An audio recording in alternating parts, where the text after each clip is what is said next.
300 साल पहले एक आदमी था जिसने मुगलों की नींव हिला दी थी। उसके सामने उसके बच्चे को मारा गया, उसकी आंखें निकाली गईं, लेकिन वो झुका नहीं, क्योंकि वो सिर्फ एक योद्धा नहीं था, वो एक मिशन था। नाम था बाबा बंदा सिंह बहादुर। और आज उसकी आत्मा फिर से जाग गई है। क्यों? ये जानना तुम्हारे रोंगटे खड़े कर देगा। बाबा बंदा सिंह बहादुर का जन्म 27 अक्टूबर 1670 को जम्मू के राजौरी जिले के एक राजपूत परिवार में हुआ था।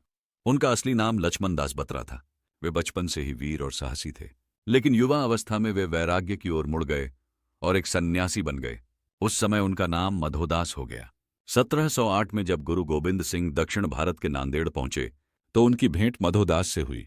गुरुजी के प्रभाव से मधोदास की सोच बदल गई और उसने गुरुजी को अपना आध्यात्मिक गुरु मान लिया। गुरु गोविंद सिंह जी ने ही उन्हें नया नाम दिया, बंदा सिंह बहादुर, और उन्हें सिख धर्म के सिद्धांतों पर चलते हुए अन्याय के खिलाफ लड़ने का आदेश दिया। गुरुजी से आशीर्वाद लेकर बंदा सिंह बहादुर पंजाब लौटे और वहां एक जन आंदोलन खड़ा किया। उन्होंने किसानों और आम लोगों को संगठित किया और मुगल हुकूमत के अत्याचारों के खिलाफ विद्रोह शुरू किया। सिरहिंद की लड़ाई 1710 यह उनकी सबसे बड़ी जीत थी। सिरहिंद के नवाब वजीर खान को मार गिराया गया। यहीं पर गुरु गोविंद सिंह जी के 2 छोटे साहिबजादों को दीवारों में जिंदा चिनवा दिया गया था। बंदा सिंह ने इसका बदला लिया। उन्होंने पंजाब में एक स्वतंत्र सिख राज्य की स्थापना की। यह पहली बार था जब सिखों ने राजनीतिक सत्ता हासिल की। उन्होंने खालसा राज के नाम से सिक्के तक चलवाए। मुगलों ने उनकी शक्ति को एक बड़ा खतरा मानते हुए उनके खिलाफ जबरदस्त अभियान चलाया। 1715 में उन्हें गुरदासपुर के पास घेर कर गिरफ्तार किया गया। उन्हें दिल्ली लाया गया, जहां 1716 में उन्हें और उनके 700 साथियों को अत्यंत क्रूरता से शहीद किया गया। बंदा सिंह बहादुर को लोहे के पिंजरे में रखा गया, भूखा रखा गया और फिर उनके सामने उनके बेटे को मार डाला गया। अंत में उन्हें भी भयानक यातनाएं देकर शहीद किया गया। बंदा सिंह बहादुर को लोहे के पिंजरे में रखा गया, भूखा रखा गया और फिर उनके सामने उनके बेटे को मार डाला गया। अंत में उन्हें भी भयानक यातनाएं देकर शहीद किया गया। उन्होंने किसानों और आम लोगों को शोषण के खिलाफ आवाज उठाने की ताकत दी। उन्होंने जातिवाद और भेदभाव को नकारते हुए एक समतावादी राज्य की नींव रखी। वे गुरु गोविंद सिंह जी के सच्चे शिष्य और सिख इतिहास के सबसे महान योद्धाओं में से एक माने जाते हैं। ये कहानी है एक ऐसे फकीर की, बाबा बंदा सिंह बहादुर की। बंदा सिंह बहादुर अपने चंद साथियों के साथ एक किले में छिपे थे। चारों ओर से मुगल फौज ने घेर लिया था। सैकड़ों सैनिक, तोपें, हथियार, लेकिन झुकेंगे नहीं। खालसा झुकता नहीं, मरता है। और हमारी मौत भी एक संदेश होगी, जुल्म के खिलाफ बगावत का। बंदा सिंह को एक लोहे के पिंजरे में डालकर दिल्ली लाया गया। उनके साथ 700 सिख कैदी, जिनके शरीर पर जख्म थे लेकिन चेहरों पर डर नहीं। दिल्ली की जनता चिल्ला रही थी, यह है सिखों का सरदार। यही था जो कहता था मुगलों का राज खत्म कर देगा। लेकिन बंदा सिंह की आंखें शांत थीं, जिसे हर पीड़ा स्वीकार है पर आत्मसम्मान नहीं छोड़ेगा। अगर इसने इस्लाम कबूल कर लिया तो जिंदगी बख्श देंगे। एक सिख मौत से नहीं डरता। हम मिट सकते हैं।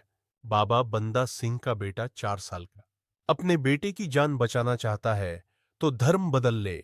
बंदा सिंह बेटे को देखता है, आंखों में आंसू लेकिन चेहरे पर गर्व। बेटे ने मुस्कुराकर कहा, डरो मत। मुगलों ने बच्चे को बंदा सिंह की आंखों के सामने बेरहमी से मार डाला। बंदा सिंह बहादुर की आंखें निकाल ली गईं, शरीर की चमड़ी छिल दी गई, लेकिन उन्होंने एक बार भी अफसोस नहीं जताया। उनकी अंतिम सांस थी, जो बोले सो निहाल, सत श्री अकाल। दिल्ली की सड़कों पर सन्नाटा। शहीदी के बाद, बाबा बंदा सिंह बहादुर और उनके सैकड़ों साथियों की शहादत के बाद दिल्ली की हवाओं में अजीब सन्नाटा था। कहा जाता है उन दिनों दिल्ली की दीवारों से खून टपकता था। हर गली में फुसफुसाहट थी। एक सिख आया था जिसने बादशाह के तख्त को हिला दिया था। उनकी मौत ने सिखों को तोड़ा नहीं, बल्कि और ज्यादा मजबूत कर दिया। लोगों ने कहा, तो हम भी जुल्म के खिलाफ उठ खड़े होंगे। गांव-गांव में बच्चों को उनके बारे में सुनाया जाने लगा। उनका नाम एक दंत कथा बन गया। लेकिन ये दंतकथा नहीं थी, ये सच्चाई थी। बंदा सिंह बहादुर के शहीद होने के कई सालों बाद उन्हीं की प्रेरणा से सिखों ने फिर एक बार संगठित होना शुरू किया। महाराजा रणजीत सिंह के समय में खालसा राज फिर खड़ा हुआ, लेकिन उसकी नींव तो बाबा बंदा सिंह बहादुर ही डाल चुके थे। उन्होंने जो बीज बोया था वह आजादी, बराबरी और न्याय का था। कैमरा आज के एक गुरुद्वारे में जाता है। एक छोटा बच्चा अपने दादा से पूछता है, बच्चा, दादाजी, बंदा सिंह बहादुर कौन थे? दादा मुस्कुराकर जवाब देता है, वो 2025। एक कॉलेज का क्लासरूम। एक नौजवान लड़का, रणजीत, इतिहास के लेक्चर में बैठा है।